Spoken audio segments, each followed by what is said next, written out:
Something is happening. Beauty's at work through pure and selfless acceptance, through everyday transcendence that remedies the chaos, an antidote to the sorrow in this earth for eternity. Music heard so deeply that it is not heard at all. You are the music while the music lasts. Insist on beauty in spite of everything. Decorum.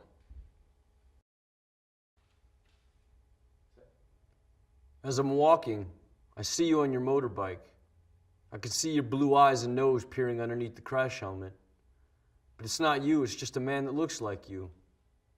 I'm disappointed every time. Every time I see a man on a motorbike, I think it's my dad. I'm not sure why this is. Sometimes I forget what your bike looks like. Everyone's eyes and faces look the same underneath black crash helmets. From a distance, everyone looks like you. Although soon I realized it's not. I remember you used to paint pictures of naked women in crash helmets. Their identities were hidden too. I always wondered who these women were. Their shiny black round heads like lollipops. Props. Who were they, Dad?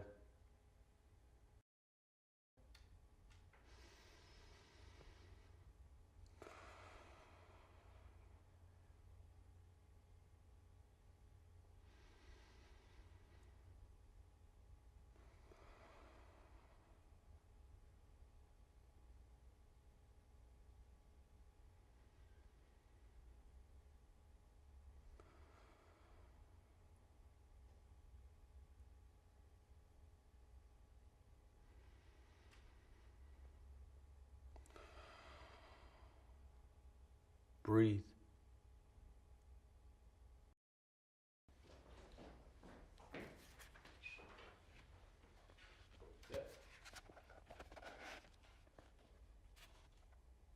The Laughing Heart. Your life is your life. Don't let it be clubbed into dake submission. Be on the watch. There are ways out. There is light somewhere. It may not be much light, but it beats the darkness. Be on the watch. The gods will offer you chances. Know them. Take them. You can't beat death, but you can beat death in life sometimes. And the more often you learn to do it, the more light there will be. Your life is your life. Know it while you have it. You are marvelous. The gods wait to delight in you.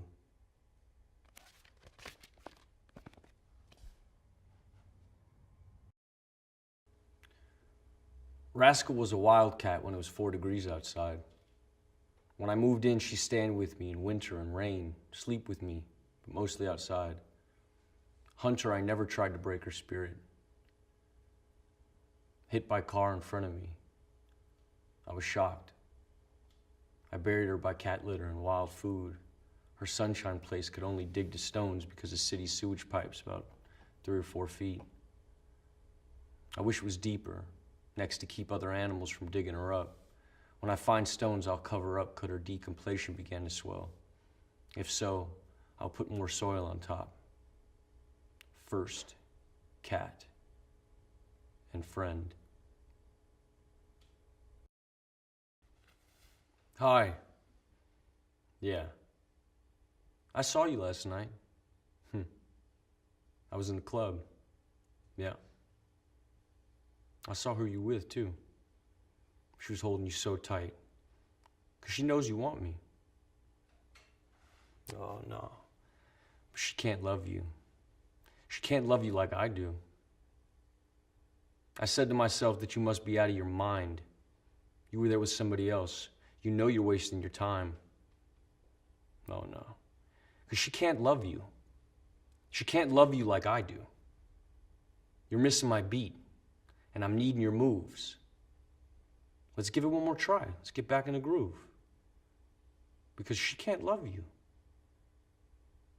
She can't love you like I do. When I was younger, my father was the producer of a transvestite troupe, and it seemed a dream for me to be able to observe what was behind the curtain. I think this is when all started, while growing up. I kept on searching for this feeling of wonder, this taste for metamorphosis. I direct speak of cabarets, shows, or even the strange. From video to another, often the same protagonists progress in this mysterious and phantasmagorical universe. I consider my videos as living paintings. I use the camera as a painter with his brushes. What could my world be made of? Red, green, blue. Red, green, blue. Red, green, blue. If you want to turn yourself into a proud samurai warrior, you need the katana samurai sword. This high-quality plastic weapon is a Japanese longsword which will look just perfect with your traditional Japanese hakama and the traditional Japanese gita, and add the finishing touch to your Asian outfit. The black and gold katana samurai sword comes with a matching black scabbard, so it can be stored safely. The Japanese sword will protect you in fights and is sure to make you an eye-catcher at any party.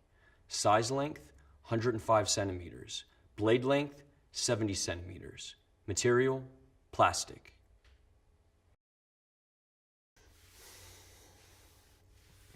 Yeah, so a couple years ago, a bunch of us went down to the beach, and we got there, and Coast Guard's running all up and down the sand, like, you can't get in the water, you know, screaming at us. And so we waited a bit, and they went further down the beach, and then we decided we would go. Like, what the fuck? Why did we come here? So my buddy went down there, and he's like, all good, come down here, man. So I walked over, and we looked down, and we couldn't see it from where we were parked, but like when we looked down, we were really close. You looked down, and there was just all these fucking jellyfish, you know, like one every, like all over the place, one every 2 or 3 feet. And from where we were standing, you couldn't really tell if they were living or dead, you know? Because some of them were still moving, but then others were like just totally limp. So, tell me what it's like growing up in Singapore. Well, I had these really magnificent memories of my childhood, because we had these magnificent playgrounds. There was like these big watermelons, and I remember I used to climb to the top of the watermelon, and I'd rub myself on the ridges to give myself pleasure, you know?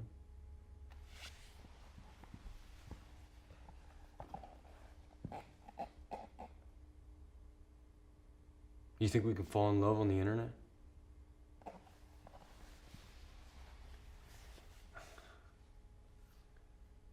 No.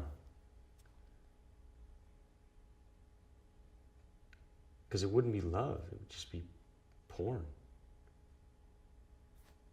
I don't think so. Seen from a distance, almost everything looks beautiful. As the distance increases, the more we romanticize. All the small details from the everyday reminisces the past, because things we want to forget are the things we can never forget.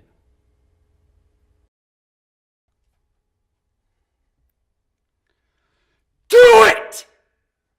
Just do it! Don't let your dreams be dreams. Yesterday, you said tomorrow, so just do it! Make your dreams come true! Just do it! Some people dream of success while you're gonna wake up and work hard at it. Nothing is impossible. You should get to the point where anyone else would quit, and you're not gonna stop there. No, what are you waiting for? Do it! Just do it! Yes, you can! Just do it! If you're tired of starting over, stop giving up.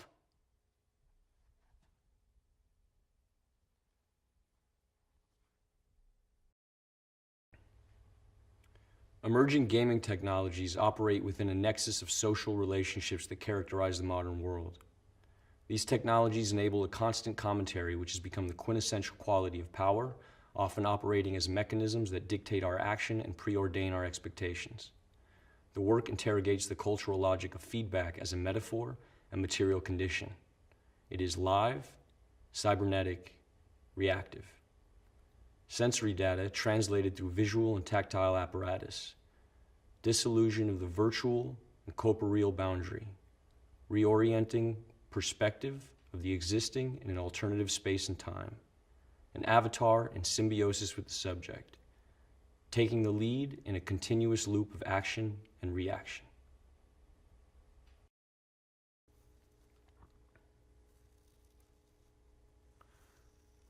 We're surrounded by forms,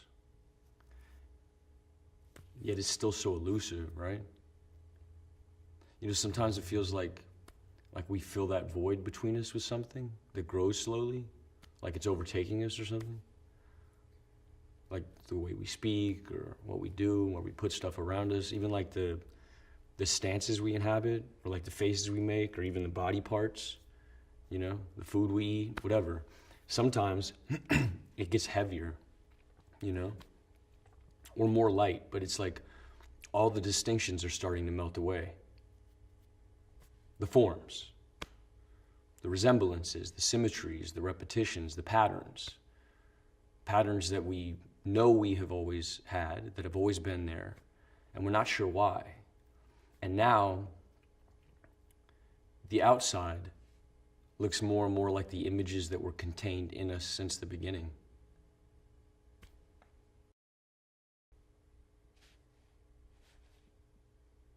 Hi. Thank you for waiting. We've been running a little bit behind today. Right. As you know, we've taken a few readings, and these get sent away. We have a look at them. We meet, a group of us, many years of experience, and we have a look and we see what we can see. Does that make sense? If you just have a look here, really, the system's really slow, so it's a case of monitoring, and you monitoring, and you just letting us know if you notice anything unusual. Would you be able to do this? You have any questions?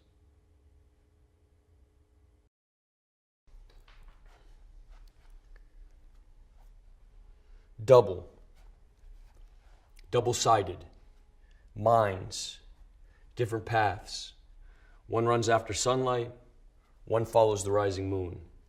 They either congregate, connect, intersect, touch, unite at sunset for eclipses, play and then separate for long interstices. Later, reenacting past meetings forever lost in repetition.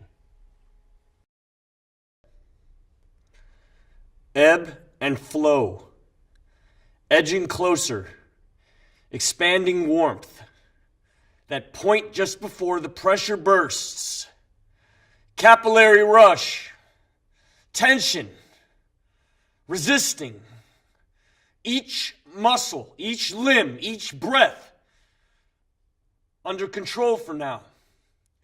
Questions of limitations dissolve into the blur. Eyes open, but horizons fall away. The burn increases now. The pain centers. One of you escapes, but I pull you back. Duality. Existing only as a whole. Weakened by quivering joints. Lungs push for release. A struggle to hold on. Control surrendered. Suspended in dullness. Eyes close. Now numb. Running, reaching, falling, skipping, turning, sliding, walking. These are all words that describe ways of moving. Each action is packed with many micro movements. It's hard for us to recognize these small movements individually. When describing how to walk, we use the simplest terms possible and struggle to explain all the mechanics of a simple movement. Understanding body movement in the terms of everyday language should be simple. However, our muscle memory takes over for our brain and our body becomes a strange system of levers and pulleys that maneuver by our command.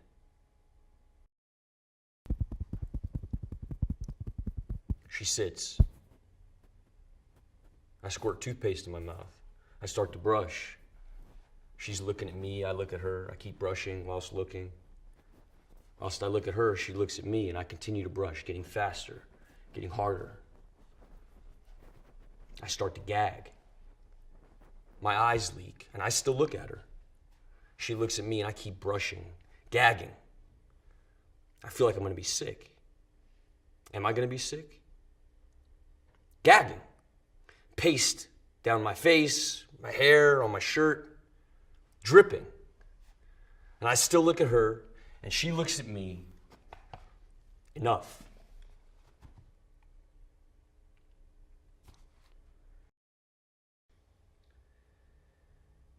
The sculptor, the painter, the video maker, the figure of the artist has been as fetishized in Western culture as the Hollywood actor, town drunk, or the Messiah himself. Michael Peters' Tate Shots attempts to reconfigure the concept of creator or creatrix by placing himself in the position of artist as meme. Watch, enjoy, and be at one. We are all children of the universe.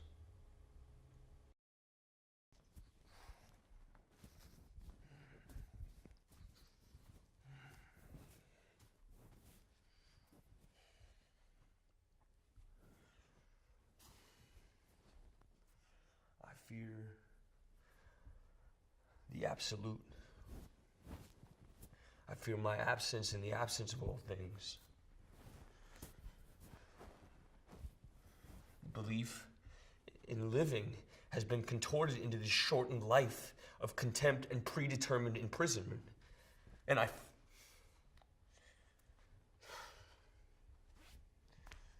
feel it all collapsing. I can't fucking embrace it!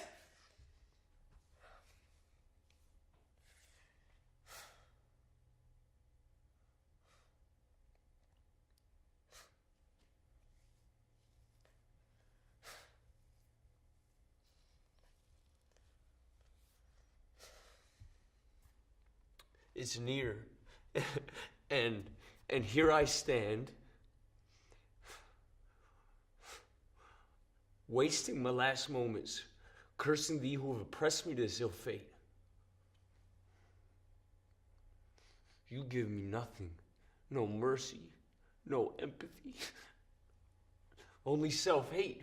To you, I'm just a fucking plaything, an amusement replicating the cries of man. You replay the last moments of my life over and over and over. I'm just a fucking charade suspended at the core of ridicule. And I pity for those whose end mirrors mine, and I pity myself.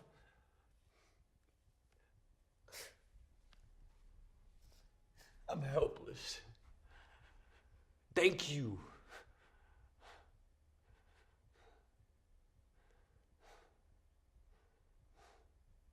I'm tormented by the inescapable, rewinding collapse.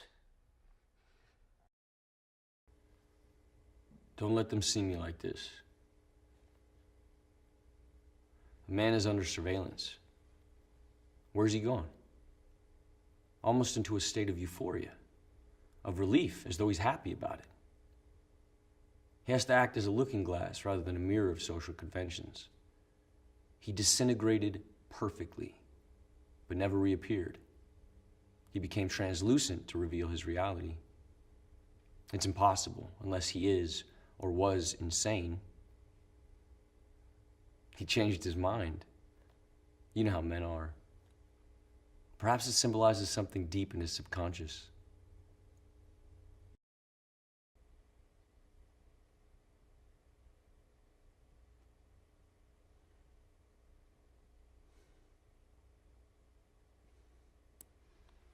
Feeling genuinely upset. Tears level.